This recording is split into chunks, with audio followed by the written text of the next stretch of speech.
জুলাই আগস্টের মানবতাবিরোধী অপরাধের মামলায় শেখ হাসিনা, আসাদুজ্জামান খান কামাল, চৌধুরী আবদুল্লাহ আল মামুনের বিরুদ্ধে আগামীকাল 1 জুন আনুষ্ঠানিক অভিযোগ দাখিল করা হবে বলে জানিয়েছে আন্তর্জাতিক অপরাধ ট্রাইব্যুনালের chief prosecutor advocate Tajul Islam.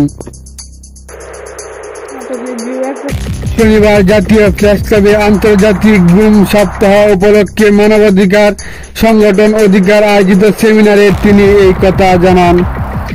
Tajul Islam বলেন, ডিসেম্বরের মধ্যে জুলাই আগস্টের হত্যাযজ্ঞের বিচার দৃশ্যমান হবে।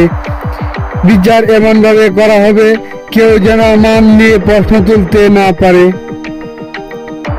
এর আগে গত 12 মে শেখ হাসিনার মামলার তদন্ত শেষ হয়। ওই দিন ব্রিফিংয়ে শেখ প্রসিকিউটর বলেন, জুলাই আগস্টের আন্দোলনে নির্বিচারে 1400 এর বেশি মানুষ হত্যার দায় শেখ হাসিনার।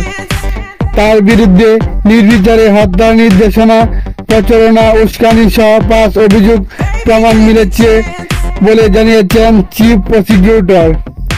একই সঙ্গে আসাদুজ্জামান খান কামাল ও চৌধুরী আবদুল্লাহ আল মামুনের বিরুদ্ধে মিলেছে একই অপরাধের প্রমাণ।